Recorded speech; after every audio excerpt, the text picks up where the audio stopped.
आज का हमारा पौधा है फूलों का राजा गुलाब। साथियों, अगर आपने अक्टूबर के महीने में अपने गुलाब के ऊपर सारे कार्य कर लिए हैं जो करने होते हैं, लेकिन साथियों आपके पौधे पर ना तो ग्रोथ हुई, ना हो कलियां और फूल ही बन रहे हैं और आप परेशान हो करके बाज़ार गए और बाज़ार से जो है महंगी महंगी खाद ले आए और उसका इस्तेमाल किया। इसके बाद भी ढाक के 3 पात कुछ नहीं हो रहा है। तो साथियों, अब आपको बिल्कुल ही चिंता करने की ज़रूरत नहीं है, क्योंकि आज मैं इस वीडियो में आपको गुलाब की कुछ ज़रूरी केयर टिप्स के बारे में बताऊंगा। साथ ही साथ साथियों, मैं कुछ घरेलू ऑर्गेनिक पावरफुल खादों के बारे में भी बताने जा रहा हूं। तो साथियों, अगर आप इन सारी बातों को जान लेते हैं और इन्हें अपने पौधों पर इस्तेमाल करते हैं, तो साथियों आपके पौधे पर भी इसी तरीके से जैसे फूल मेरे पौधों पर आ रहे हैं, बेसल सूट देखिए मोटी मोटी निकल रही हैं, और साथियों ये कलियां देखिए हर जगह बन रही हैं, ये फूल भी बन रहे हैं और ये ग्रोथ देखिए साथियों कितनी बढ़िया हो रही है। तो इस तरीके से आपके पौधे पर भी ये सारी चीज़ें जो है स्वतः ही आना प्रारंभ हो जाएंगी। तो दोस्तों, इस वीडियो में मैं आपको बताऊंगा कि आप इस खाद को कैसे बनाएंगे और जब बन जाएगी खाद तो आप अपने पौधे पर कब कैसे कितना प्रोवाइड करेंगे, इसे को भी बताऊंगा। तो साथियों, देर ना करते हुए आइए वीडियो को शुरू करते हैं।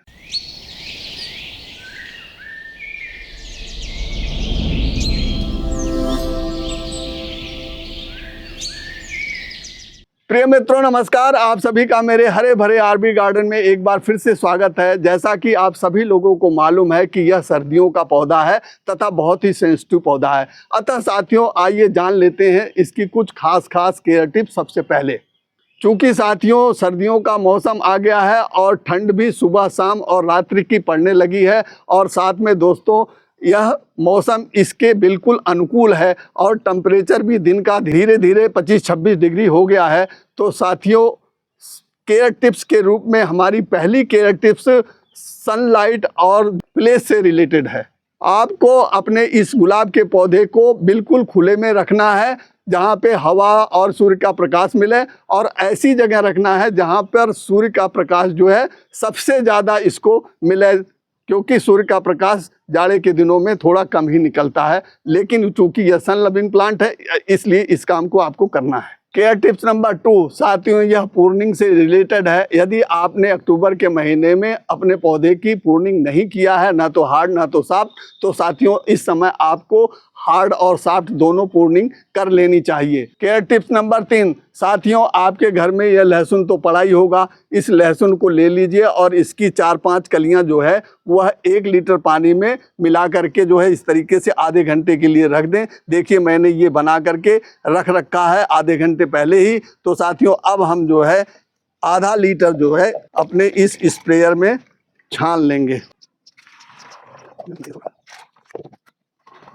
ये इस तरीके से दोस्तों हमारा आधा लीटर हो गया और आधा लीटर हमने ये बचा लिया है। अब इसको बंद करेंगे।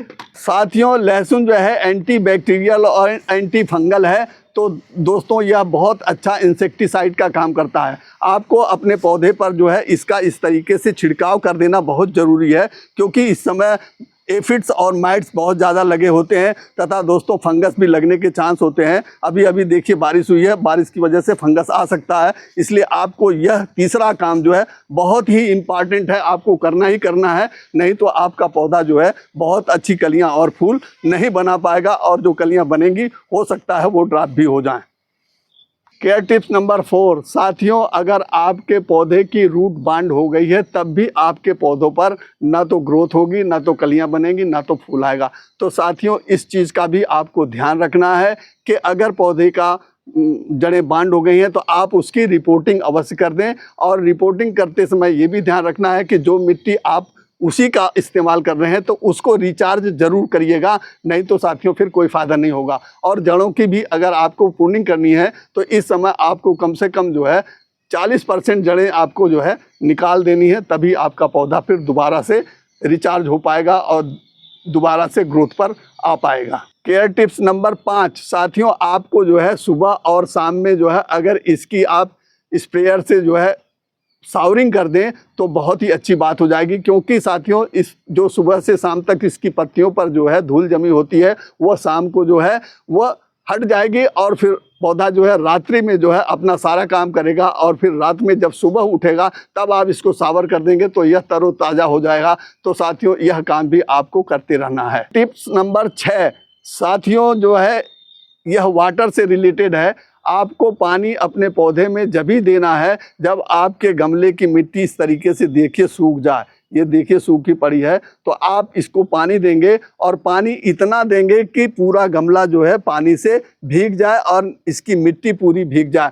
बाहर भी हल्का फुल्का निकल जाए तो कोई दिक्कत वाली बात नहीं है, लेकिन आपको ओवर वाटरिंग से ज़रूर बचना है। अगर आपने गलती से भी इस पौधे की ओवर वाटरिंग कर दिया तो साथियों आपका ये पौधा फिर जो है फंगस का शिकार हो जाएगा और फंगस लग जाने पर फिर गुलाब का पौधा बिल्कुल बचता ही नहीं। इस कारण से इस बात का ध्यान जरूर रखें। अब आइए साथियों हम इसको कौन सी खाद देना है इसके बारे में जानने की प्रक्रिया शुरू करते हैं। तो साथियों चूंकि हैवी फीडर प्लांट है इसलिए आपको खाद भी कुछ हैवी ही देना पड़ेगा। तो साथियों आपके घर में इस तरह से चाय की पत्ती तो होगी, चाय की पत्ती अगर है आपके घर में तो साथियों इसका 2 चम्मच इस्तेमाल करना है। इस चाय की पत्ती में गुण यह है साथियों कि इसके अंदर नाइट्रोजन की मात्रा बहुत अधिक है जो कि पौधे के ग्रोथ में बहुत सहायक होती है और बहुत जल्दी डिकम्पोज हो जाती है और पौधे को बहुत जल्दी मिलने लगती है। और साथियों इसके अंदर जो है वह एसिटिक मिट्टी बनाने का गुण भी है। तो साथियों और गुलाब के पौधे को एसिटिक मिट्टी पसंद है तो इस तरीके से यह खाद इसके लिए बहुत ज़बरदस्त काम करती है। तो इसको जो है देने से पहले आपको जो है अपने पौधे की थोड़ी सी इस तरीके से ऊपर इस समय गुड़ाई कर लेंगे तो ज़्यादा बढ़िया होगा। और आपको ध्यान रखना है कि मिट्टी सूखी हो उसी पौधे की आपको गुड़ाई करना है।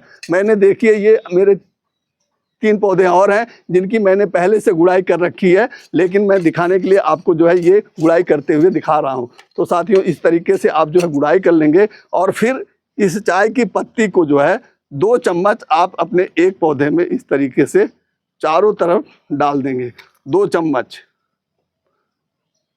और डाल करके फिर साथियों आपको इसको इस तरीके से मिला देना है मिट्टी के अंदर। और ये मिल गई साथियों इस तरीके से। अब मिल जाने के बाद साथियों आपको जो दूसरी खाद इसको बना के देना है वह लिक्विड फॉर्म में होगी और वो है साथियों आपके घर में देखिए ये प्याज ज़रूर होगी। इसके आप 4-5 प्याज ले लीजिए और उसके छिलके ऊपरी सतह का इस तरीके से निकाल लीजिए।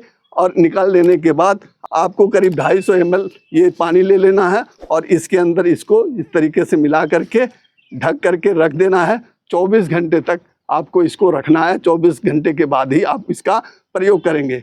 मैंने साथियों देखिए ये 24 घंटे पहले बना करके रख रखा है। इस तरीके से मैंने जो है ये मिला लिया है। अब मैंने इसको जो है छानना है और छानना है इस तरह से आप जग लेंगे, उसमें जो है 750 ml जो है पानी ले लेंगे और उसमें ये करीब 250 ml है, उसको आप जो है इसमें छान लेंगे।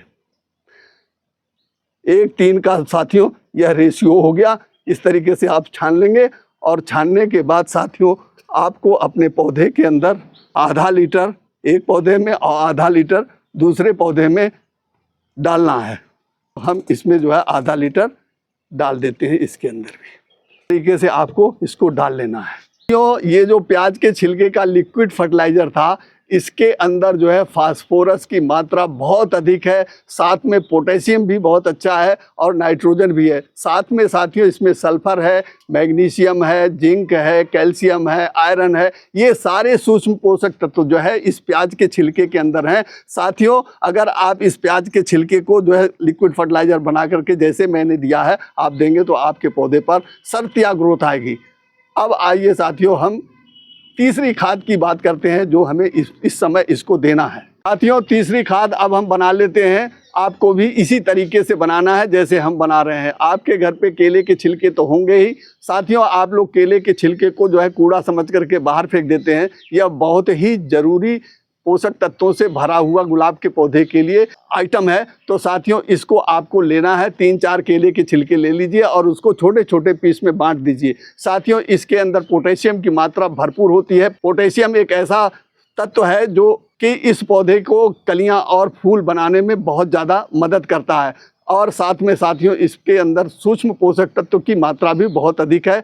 तो साथियों इसलिए हमने इस खाद को अब गुलाब के पौधों को देने के लिए चुना है। तो साथियों आपको इस तरीके से करीब 1 लीटर पानी ले लेना है और उसके अंदर जो है 3-4 छिलके को जो है छोटे छोटे पीस काट करके आप जो है इसके अंदर इस तरीके से डाल देंगे। और 1 लीटर पानी के अंदर आपने बनाया तो साथियों आपको कम से कम 10 ग्राम के आसपास जो है ये गुड़ भी इसके अंदर डाल करके इसे ढक करके 5 दिन के लिए सेमी शेड एरिया में रख देना है। 5 दिन के बाद ही ये खाद तैयार हो जाएगी। तो साथियों हमने जो है चूँकि हमको अपने बहुत से पौधों में देना है इस खाद को, इसलिए हमने लार्ज स्केल पर ये देखिए 5 लीटर की बाल्टी में जो है इस तरीके से हमने केले के छिलके को बांध करके इसमें डाल रखा है। और इसमें साथियों हमने जो है करीब 50 ग्राम गुड़ डाला हुआ है। तो इस तरीके से हमारी ये खाद बन करके बिल्कुल तैयार है।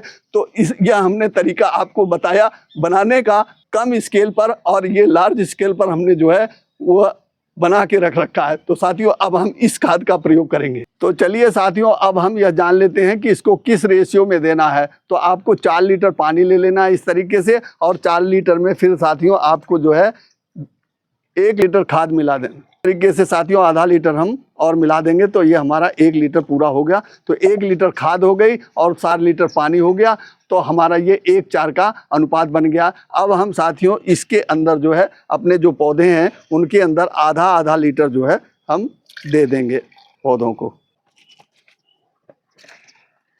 इस तरीके से हम दे देंगे। साथियों गुड़ के अंदर क्या विशेषता है ये भी आप लोग जान लीजिए। साथियों गुड़ के अंदर फास्फोरस की बहुत अधिक मात्रा होती है, और साथ में दोस्तों वह बहुत ही सूक्ष्म पोषक तत्वों को भी ग्रहण करता है। अतः गुड़ जो है इस पौधे के लिए एक तरह से वरदान है। अगर आपने इसका इस्तेमाल कर दिया अपने पौधों में तो साथियों आपके पौधों पर जो है इस तरह से कलियां और फूल और साथियों ग्रोथ की भरमार हो जाएगी। साथियों हमने जब लहसुन के छिलकों का और लहसुन का जो है पानी बना करके अपने पौधों पर छिड़काव किया था तो हमने आधा पानी ये बचा लिया था। अब साथियों हम इसको जो है छान लेते हैं, और छान लेने के बाद इस तरीके से हमने छान लिया और इस पानी को भी हम अपने इन पौधों में इस समय डाल देंगे।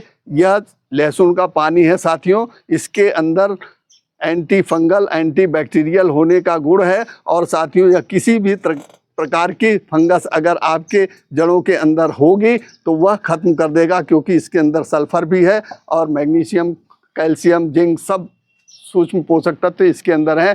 NPK का भी यह पूरा भरपूर स्रोत है। तो साथियों अगर आपके गमले पर चींटियां चढ़ रही हैं, इस गुलाब के पौधे की जड़ों में चींटियां पहुंच रही हैं, तो साथियों इसकी गंध इतनी तीक्ष्ण है कि चींटियां जो है स्वतः ही भाग जाएंगी। आपको भगाने के लिए कोई और काम भी नहीं करना होगा। तो यह बहुत ही तीक्ष्ण गंध देने वाला तत्व है। साथियों इन सभी खादों को आपको अपने पौधे में हर 15 दिन के बाद रिपीट करना अनिवार्य है। आप इसको रिपीट करते रहेंगे तो साथियों पूरी सर्दियों आपको और किसी खाद को देने की आवश्यकता नहीं होगी, और आपके पौधे पर इस तरह से देखिए बड़ी बड़ी मोटी मोटी कलियां बनेंगी और बड़े फूल होंगे। तो साथियों इस तरह से ग्रोथ देखिए इसकी कैसी है, फूल कैसे हैं, ये ग्रोथ देखिए इसकी कैसी हो रही है। इस तरीके से दोस्तों हमारा कोई भी ऐसा पौधा नहीं है जो इस समय फ्लावरिंग ना कर रहा हो, सभी में फ्लावर्स आए हुए हैं। तो साथियों इसी तरीके से आपके पौधे पर भी आएंगे।